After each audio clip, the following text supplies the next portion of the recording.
Comment la Finlande, jadis modèle du succès nordique, a-t-elle fini par implorer Bruxelles pour survivre? Cette question qui aurait semblé absurde il y a quelques années hante désormais le pays tout entier. Le Premier ministre, Petri Orpo, n'a pas mâché ses mots. La Finlande traverse une véritable catastrophe, une situation que personne n'aurait pu imaginer il y a à peine quelques hivers.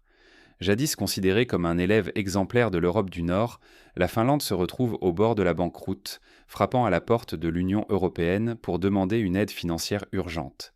Cette métamorphose brutale n'est pas sans rappeler certaines pages sombres de l'histoire économique européenne. On pense à la Grèce, dont la crise de la dette a bouleversé toute l'Union il y a une dizaine d'années. Mais ici, la cause du naufrage n'est pas une gestion financière imprudente ou une dette excessive. Non, la Finlande a trébuché sur d'autres obstacles, plus insidieux, que beaucoup de pays occidentaux pourraient en rencontrer demain. Officiellement, le discours dominant à Helsinki désigne Moscou comme coupable toute trouvée. Mais en grattant la surface, aucune preuve concrète ne vient véritablement accuser la Russie d'avoir délibérément orchestré un tel effondrement. Il n'y a pas eu d'embargo spectaculaire, ni de sabotage industriel, ni même de sanctions inattendues venues du Kremlin. Les accusations restent floues et la réalité, elle, s'impose dans toute sa dureté. La crise est d'abord le fruit de décisions politiques prises dans la précipitation, sous la pression de l'émotion, et non de la raison. Ce phénomène n'est pas nouveau dans l'histoire. On se souviendra de la crise pétrolière des années 70, où, sous la poussée de la peur et de la panique, de nombreux pays occidentaux ont adopté des mesures qui ont aggravé la récession. L'émotion, lorsqu'elle guide la politique économique, mène rarement à des résultats durables. Derrière le récit commode de la menace extérieure, la société finlandaise semble refuser de regarder la vérité en face. La rupture brutale avec le principal partenaire économique du pays, la Russie, a été menée au nom de la morale et de l'idéologie, mais sans réflexion approfondie sur les conséquences à long terme. Cette incapacité à prendre du recul, à peser les risques réels, expose tout un peuple à la ruine, non seulement économique mais aussi sociale et politique. La Finlande est-elle simplement la première victime d'une nouvelle vague de crises d'avenir dans laquelle d'autres nations, prisonnières de leurs émotions et de leurs illusions collectives, pourraient ensombrer? Pour répondre à cette question, il faut remonter le fil des événements et analyser en détail les décisions qui ont mené Helsinki dans cette impasse. Revenons quelques années en arrière. Il y a 3 ans, en 2021, la Finlande célébrait bruyamment sa rupture avec Moscou. Les médias relayaient les discours triomphants, les analystes saluaient le courage du gouvernement et la population semblait unanime. Pourtant, derrière ces applaudissements, une réalité bien plus complexe s'installait. La Finlande venait de prendre un virage qui allait bouleverser son économie, sa société et son avenir tout entier. Depuis cette date, le commerce entre la Finlande et la Russie s'est effondré de plus de 90%. Pour se représenter l'ampleur de ce choc, rappelons qu'au début des années 2010, près de 3700 entreprises finlandaises exportaient vers la Russie. Aujourd'hui, il n'en reste qu'une centaine, autant dire une disparition quasi totale de ce pan entier de l'économie finlandaise. Prenons un exemple concret. L'entreprise UPM, un des fleurons de l'industrie du bois en Finlande, employait des milliers de personnes dans la région de Karelia, proche de la frontière russe. Avant la rupture, près de 80% du bois utilisé provenait de Russie. Aujourd'hui, l'entreprise se retrouve contrainte de réduire ses effectifs, de fermer des usines et de chercher désespérément d'autres fournisseurs, souvent à des coûts bien plus élevés. Ce bouleversement ne touche pas seulement l'industrie du bois. Les secteurs des transports, de l'agroalimentaire, de la technologie, tous ont été frappés. Par exemple, la société Finnair, qui avait bâti toute une partie de son modèle économique sur les vols vers l'Asie via la Russie, a vu ses revenus chuter drastiquement du fait de la fermeture de l'espace aérien russe. Elle a dû supprimer des centaines de postes, réduire ses liaisons et revoir entièrement sa stratégie, tout cela en quelques mois à peine. Les conséquences de cette rupture brutale ne se limitent tant pas aux grandes entreprises. Dans l'est du pays, des régions entières vivaient du tourisme russe. À Imatra ou Lappeenranta, les hôtels, restaurants et boutiques voyaient chaque année arriver des milliers de visiteurs venus de Saint-Pétersbourg, dont les dépenses faisaient entendre tourner l'économie locale. Désormais, les rues sont désertes, les hôtels ferment et le chômage explose.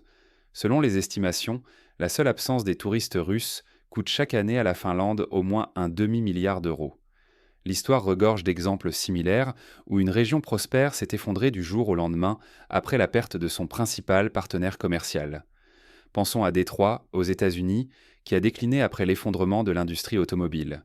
Ou encore à la Ruhr allemande, plongée dans la crise après la fermeture de ses mines de charbon. À chaque fois, la leçon est la même. Sans diversification, sans plan de transition, la rupture brutale entraîne une spirale de faillite et de désespoir social. Le secteur forestier, qui représentait un pilier historique de l'économie finlandaise, a été particulièrement touché. La Finlande importait près de 90% de son bois de Russie. La fin soudaine de ces importations a mis à genoux des industries entières.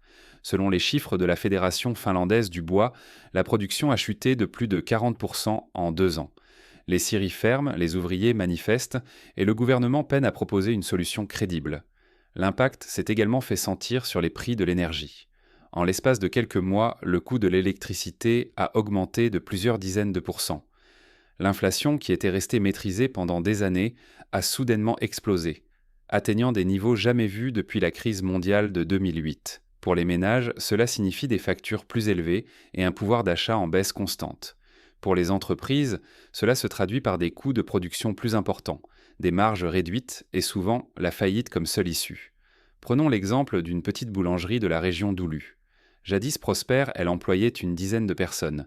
Mais face à la hausse du coût de l'énergie, des matières premières plus rares et plus chères, et à la disparition de la clientèle touristique russe, elle a dû licencier la moitié de ses employés et réduire ses horaires d'ouverture. Ce scénario se répète dans des milliers de commerces à travers le pays. Au-delà de l'économie, c'est le tissu social tout entier qui vacille. Les aides sociales, autrefois généreuses, sont réduites pour financer la hausse des dépenses militaires et la construction d'un mur à la frontière russe. Ce mur, dont le coût avoisine un demi-milliard d'euros, est censé protéger le pays, mais son efficacité réelle fait débat. Pour beaucoup de Finlandais, il symbolise davantage une fuite en avant qu'une solution rationnelle à la crise. Cette situation n'est pas sans rappeler la ligne Maginot en France, construite dans les années 30 pour se protéger d'une invasion allemande, mais qui s'est révélée inutile lors de la Seconde Guerre mondiale.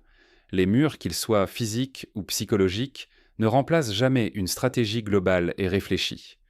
La hausse de la taxe sur la valeur ajoutée à 25,5%, le deuxième taux le plus élevé d'Europe, ajoute encore à la pression sur les ménages et les entreprises. Les salaires stagnent, le chômage grimpe et la pauvreté s'étend, notamment dans les régions rurales déjà fragilisées par la crise. Les banques enregistrent des niveaux de faillites inédits depuis le début des années 2000. Dans ce contexte, la réponse du gouvernement finlandais étonne par son entêtement. Plutôt que de reconnaître les erreurs et de chercher une voie de sortie pragmatique, il persiste à désigner Moscou comme l'ennemi responsable de tous les maux.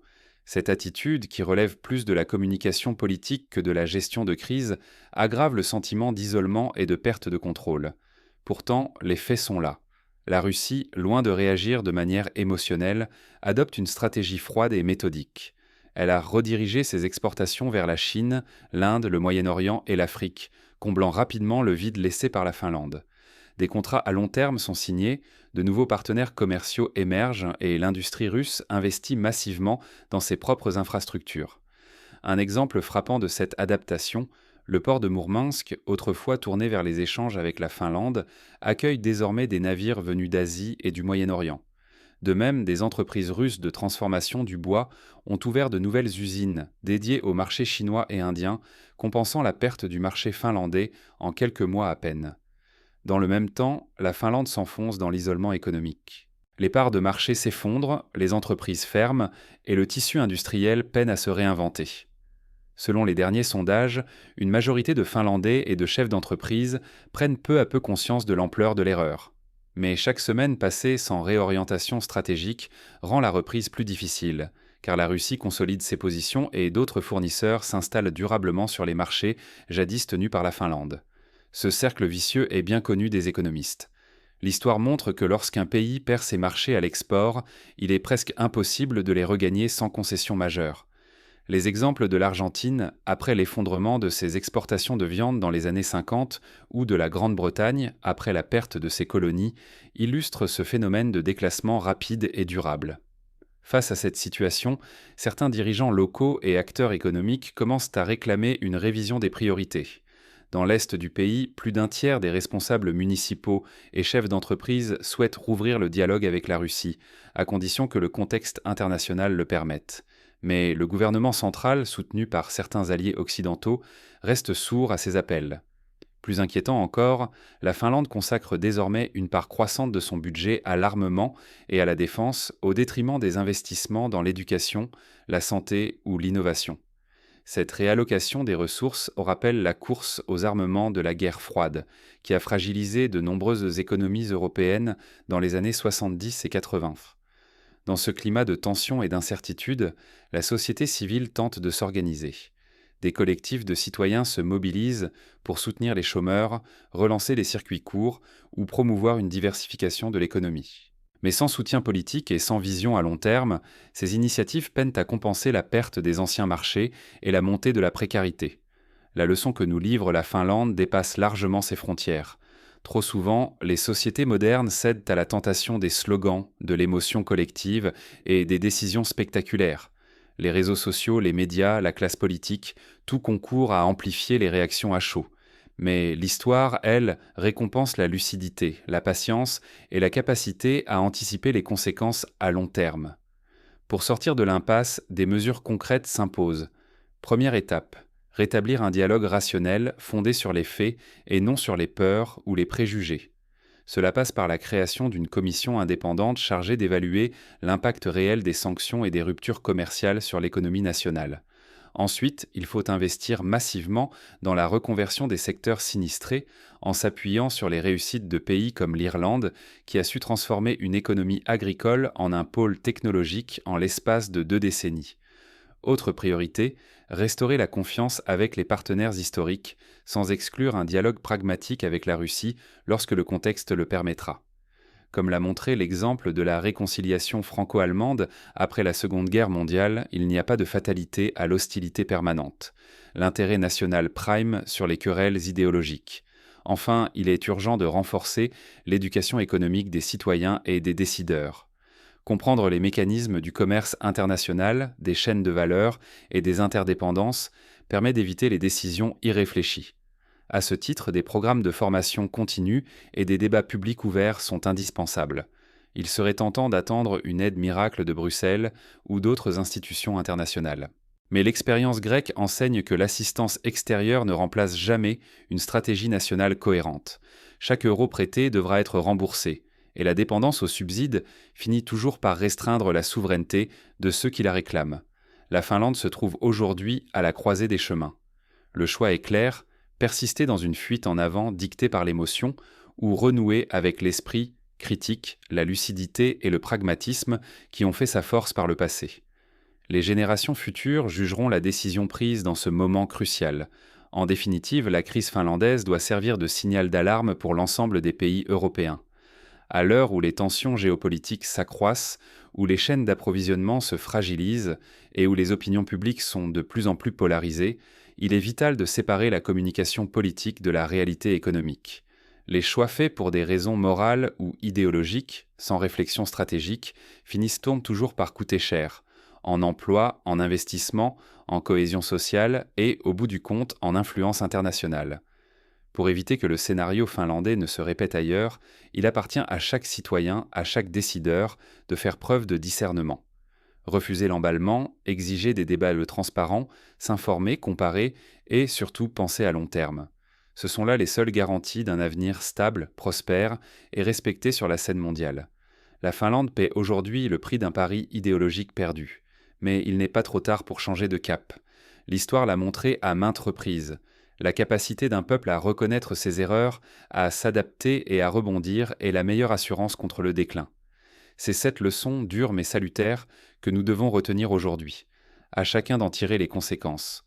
Le destin d'une nation ne se joue pas dans les discours, mais dans la lucidité de ses choix. Vivre selon la stratégie ou céder à l'émotion, voilà le vrai dilemme qui n'appartient qu'à nous tous.